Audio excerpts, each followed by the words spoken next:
Merab Dvalishvili is not concerned with his toe injury heading into the rematch with Sean O'Malley. He responds to comparisons to Conor McGregor's toe injury when he pulled out of the fight with Michael Chandler. Merab said toe is good. Like I said, if something, I can cut it off, but I don't need to cut it off. It's good. It doesn't bother me. I don't want to comment about Conor McGregor's toe because I don't know the exact pain or situation, but I still have 9 other toes, and it's fine.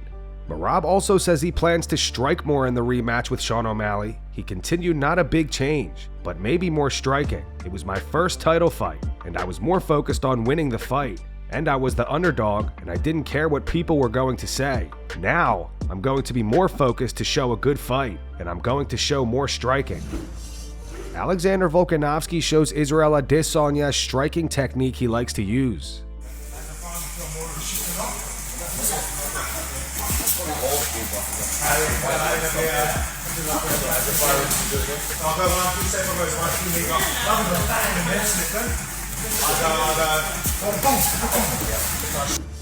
Chael Sonnen made an appearance on the On Paper podcast with Anthony Smith and discussed the recent comments he made about Islam Makhachev.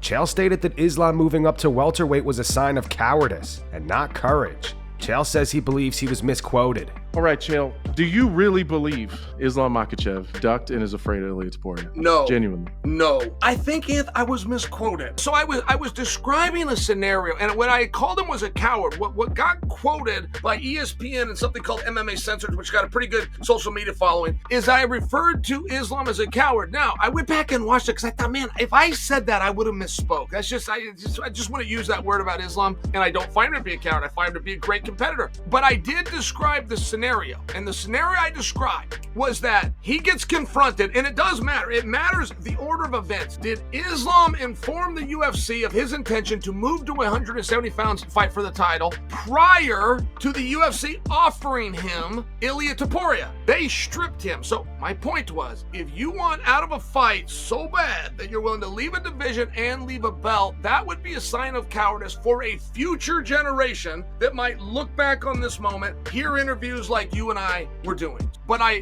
do not believe Islam when he says if he beats Jack, he will return to fight Ilia Topuria. I do not believe the 170-pound world champion would cut back down to 155 pounds. That I do stand by. Joe Rogan likes the fact that Sean O'Malley made some lifestyle changes ahead of his rematch with Merab. However, he's not convinced it will make much of a difference. On a recent episode of the Joe Rogan Experience, Joe said the Merab rematch with Sugar Sean, that's an interesting fight. Very interesting fight. I do not know how Sugar Sean keeps that guy off of him, but I do like what he's been doing. Got off social media, stopped smoking weed, just dialed the in, got his hip fixed, which was a big problem. There's a lot of these fighters that take these fights because it's a lot of money and it's a big event and they don't want to cancel and they've got a significant injury. Sean could not wrestle. Imagine not being able to wrestle in camp and then you've got to face Merab. He's a f***ing animal. That guy is superhuman. There's no one like him. The cardio that guy has is off the charts. It's just off the charts. I've never seen anything like it. He doesn't get tired and he's full gas, no breaks the entire fight. It's just smothering, overwhelming people. Even Nurmagomedov, who's also an animal, he couldn't keep him off of him. This motherfucker's crazy. When Daniel Cormier went to visit him on Sunday, the day after the fight, he's out running. DC went to his house to congratulate him, and he's like, this motherfucker's out running. He just won the world title, and the next day he's running. He's an animal. He's a f***ing animal. Khalil Rountree versus Jamahal Hill is set to go down at UFC Baku on June 21st. Ahead of the fight, Khalil says he plans to beat Jamahal and then work his way back to fighting for the light heavyweight title. My thoughts, really, my honest thoughts on the light heavyweight division right now are I'm just preparing to become the champion, however that looks. So I plan to win against Jamahal, and I want to fight for a title again. I really think that I'm ready to become the champion. I'm ready for it. You know, that fight against Alex was the thing that kind of helped me answer that question for myself. And now that I've been through that and been through that type of war, I know that I can do even more. I know I can do better. And so I'm ready for it again. I don't know who it's going to be. I don't know how it's going to look, but I'm going to continue to do the same amount of work until my time comes again. and that's really all I care about is getting that belt. Yeah, I just, in that fight, I didn't like feeling like the small guy. I didn't. Like, I really felt like, I felt Alex's, like, I felt that he was bigger than me. I felt the size.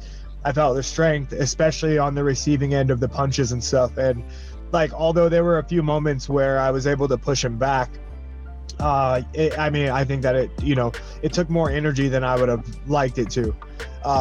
And the only way to get that type of, to get used to that is to train with bigger guys, or, have to push around a little bit more weight so that these guys don't feel as big.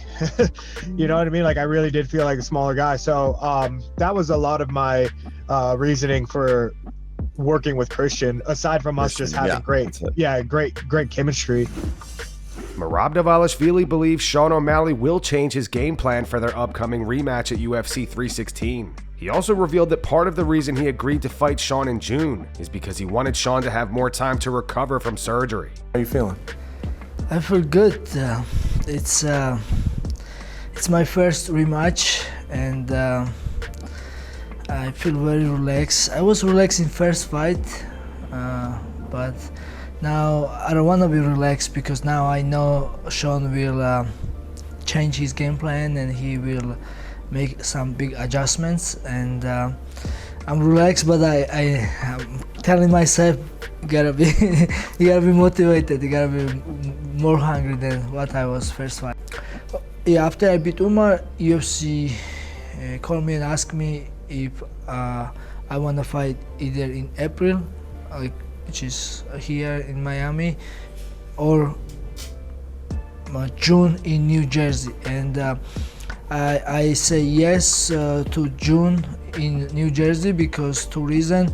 First reason, this way Sean has more time to recovery, and the second reason is New Jersey is like it's gonna be like my home because I used to live in New York, I used to training there, I used to represent my Longo team, and lots of Georgian community lives in New York, New Jersey, Philadelphia area, and it's gonna be like my home.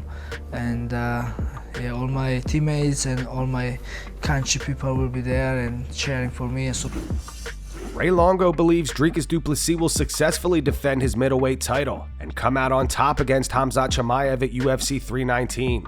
I think Dricus weathers the first 2 rounds, and then he just starts to break him down, wear on him. It's going to be a grinding, ugly fight, but I think Dricus is going to get the job done. You think that if he survives the early onslaught, he'll be fine? Well, I think that's where Khamzat's 1,000,000% the most dangerous. Is this his first 5-rounder? Unless he's going to alter his game plan and try to conserve energy for a 5-rounder, but he's normally coming out guns blazing, and I think he's got a big mountain in front of him. Nate Diaz had words for both Justin Gaethje and Bo Nickal. Before Nate boxed Jake Paul, Bo predicted Nate would get knocked out in the first round. But the fight, I thought Jake was going to knock him out first round.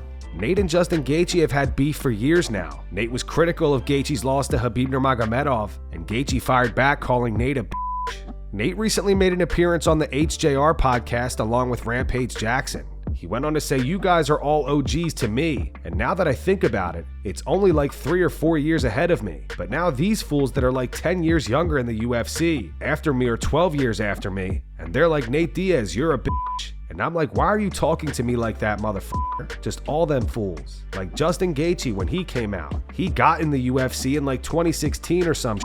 He's like, he's a fucking this and he's that. I'm like, bro, not that I'm demanding your respect or anything, but why would I even acknowledge that? I should fucking beat your ass when I see you.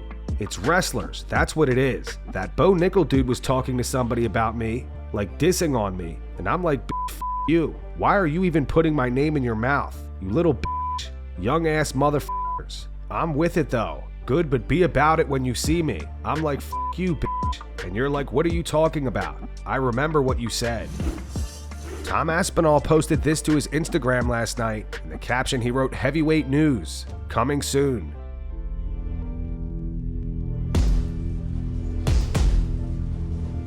Tom left some comments on his own post. He responded to fans that were upset that he didn't announce the opponent right away. He said, "UFC announced my fight, guys, not me." Tom then did some trolling. He said, "Sorry guys, I'm fighting for a new belt. Interim of the interim BMF UFC heavyweight title. Living my best life." Then he added the MMA guru. He said, "Get a bucket and corner gloves on, son. I'm about to make my 37th defense of the interim title. Hashtag living my best life." ESPN MMA reposted that video to their Instagram. This user left a comment saying Tom's whole personality is Jon Jones. John replied with a laughing crying emoji. And that's going to wrap it up for the news. Thanks for watching. For daily MMA news and content, subscribe to Full Mount MMA and click the bell icon to be notified when we post videos. Here are the 3 top comments from last video. The first one says, "On behalf of everyone on this channel, we don't want to hear any more Jon Jones news until the Aspinall fight is announced." The second one's from Bertle McGirdle. It says, "Oh no, Tom is starting to sound like Michael Chandler." And the final one's from Jiu-Jitsu Guy 24. It's in reference to Colby Covington going off on Ian Gary and bringing up his wife. It says, "Bro, Colby is beyond loser status now." Those were the 3 top comments from last video. If you want to be featured in the next one, all you have to do is comment down below. And if you missed yesterday's news, click the video on screen right now to get caught up.